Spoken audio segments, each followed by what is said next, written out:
Hello mga pet lovers! Tara, bisitahin natin ang kauna-unahang English Cream Golden Retriever Kennel dito sa Porac, Pampanga na pagmamayari ng mag-asawang sina Ross at Maricar Adriano. Ang Precious Pride Kennel ay isa sa mga kilalang mahusay na breeders ng English Cream Golden Retrievers dito sa Pilipinas. Ang breed na ito ay kilala sa kanilang gentle temperament, intelligence at pagiging loyal na perfect sa pamilya.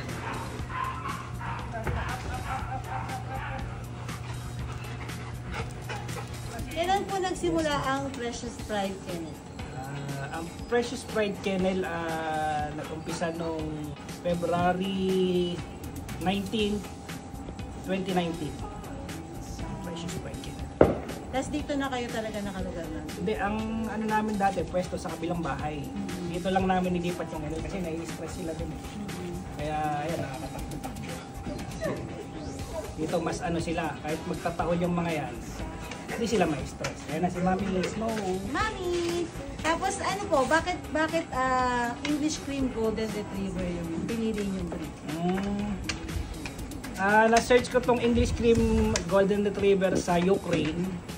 Nakita ko ano siya that time, 4 years ago, wala pa dito sa Pilipinas, konti pa lang. Kaya gusto ko mag-produce ng quality na English Cream. Ito, yung mami nito, si Mami ni Snow, direct na English Cream galing ng Ukraine. Yan, ito na yung mga baby nila. Ito na yung apo ni Mami Book. Ito na yung mga apo. Ito kang ganda. Oy! Then Ay! magkano naman po ang magkano yung nagagastos siya dito monthly sa kanila? Ito ngayon, kung walang puppy, nasa 18,000 up. Depende pa sa kung chicken, beef, tsaka yung mga chicken head, yung mga ganyan. Pagka puppy, mas malakas kasi may vaccine, vitamins, plus yung mga supplement pa. Yan, magastos. Almost pagka may puppy, nasa 40,000 monthly.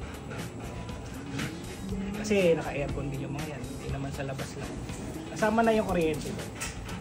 Tapos sila na po ang bilang ng English Cream Golden Retriever yung Yung mga adult. Adult natin, 9 na sila. Tapos puppies nyo, may mga ilan? Ang puppies ngayon nasa 21. 21 puppies. Ang dami pang ang dami pang pagpipilian ng mga gustong magkaroon ng English Cream. Yung mga gustong dati ito nangangarap lang ako ng isa yan. Ngayon ang dami na. Mga direct talaga yung foundation ito. Kami yung mga nauna halos since 2019. Mabibilang pa lang yung mga English Cream dito sa Pilipinas. So ano po nangyayari sa mga puppies pag hindi sila nare-rehome?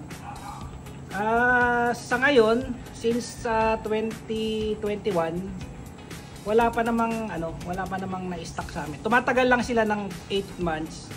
Pero may kumukuha kasi hindi naman namin 'to binibigay basta-basta lang ng na tao dito. Na buyer lang kasi gusto namin yung makikita namin sila lumaki. Kaya pagka medyo nakikita namin na hindi responsible owner yung bibili, hindi na yung binibili. So karamihan po ng kumuha sa inyo talagang sa bahay din yung... Mas maraming kumukuha sa amin, mga Asian din, Chinese, Japanese, Korean, tsaka yung mga dito sa Pilipinas, yung mga tawag dito, mga pet lang, konti lang yung breeder. So meron din silang stud service? May stud service kami, may for available, male kami, Ukraine, Russia, yan ang mga bloodline. Ukraine, Russia, Belarus. Yan po ang mga namin. Open din kami sa kennel pick-up. Ipipick upin namin sa inyo, tapos boarding, pwede din home service, basta nearby Pampanga. Pag gusto po nilang malaman yung presyo, i-message message nyo lang kami para para mas maliwanag po yung agreement kasi may ilang third session po kasi yun. May mga 3 session, may 2 session, depende po sa kung kayo pupunta dito or i-boarding nyo yung mga PB. So pag naghanap kayo ng quality na ECGR, dito lang yan sa Precious Pride Kennel. Don't forget to like, share, and follow para sa mas marami pang pet adventures. Kita-kits sa mga kapet lovers. Bye!